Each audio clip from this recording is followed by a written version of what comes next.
महाराज जी एक वो बहुत आपका वायरल हुआ था, मैं वो मैथ्स के सवाल आप बड़े इंटरेस्टिंग पूछते हैं। वो 70 में कितना जमा करें, जमा घटा, वो क्या है महाराज जी? थोड़ा सा वो 70 में क्या जोड़ दें कि 17 हो जाए। अच्छा बताओ क्या 8 12 बताओ, आप पढ़े हो? पढ़े, हाँ जी हाँ जी। बताओ क्या 8 12 मरी के 8 12 समझ नहीं आया, थोड़ा सा हिंदी में इसको। हिंदी है ये, शुद्ध हिंदी है ये महाराज जी ये क्या 8 12? देखो ये पढ़े लिखे हैं, बता रहे हैं 1.5 12 ये पढ़े हैं। क्या 8 12 70 में क्या जोड़ें कि 17 हो जाए? आ की मात्रा जोड़ दो, 17 हो गया। चलो बताओ, मरे हुए बकरे को हमने चलते हुए देखा।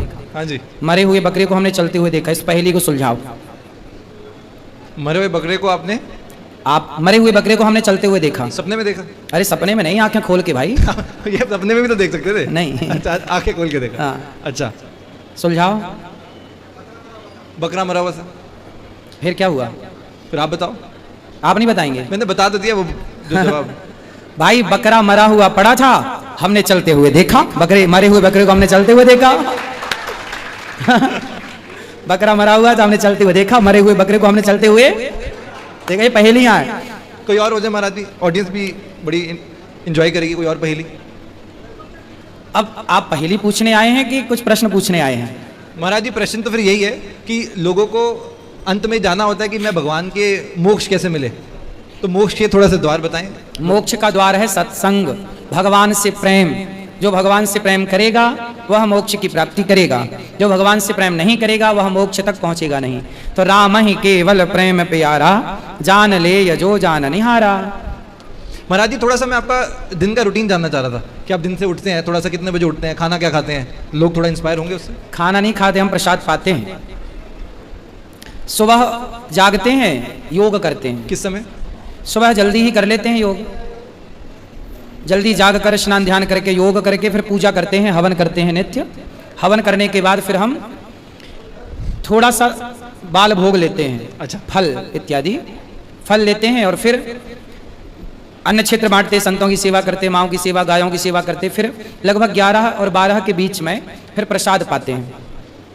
बस फिर उसके बाद फिर मिलते हैं भक्तों से और 3 बजे से 6 बजे तक कथा होती है और फिर कथा के बाद फिर भक्तों से मिले और फिर 7 बजे से लगभग आपके साथ अभी तक बैठे हैं और अभी फिर भक्तों से मिलेंगे और बस सो जाएंगे। इसके बाद फिर सवेरे जागेंगे।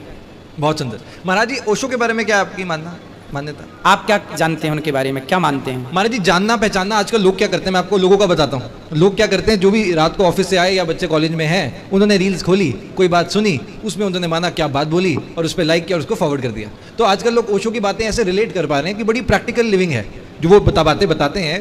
लोग कहते हैं कि यू कांट इग्नोर ओशो। हो सकता है कि आप कुछ चीज़ों पे उनके साथ ना खड़े हों, पर वो जो प्रैक्टिकली लाइफ को जीना सिखा रहे हैं वो बड़ा एक ओपन तरीका है जिसको बहुत सारा समाज उसको कहता है कि ये भी ठीक लग रहा है। हाँ, तो आपको क्या लगता है ओशो के बारे में? कुछ बातों से मैं सहमत नहीं हूं उनकी। जैसे? अब जैसे उन्होंने विवाह के ऊपर बोला कि विवाह करने की क्या जरूरत है ना।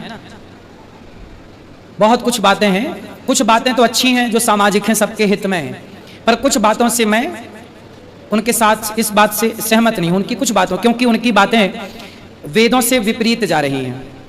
कोई भी हो, मैं हूं या ओशो जी हों, जो वेदों के विपरीत बात करेगा, हमारा सबसे प्रथम प्रमाण क्या है? वेद। क्या है प्रमाण हमारा?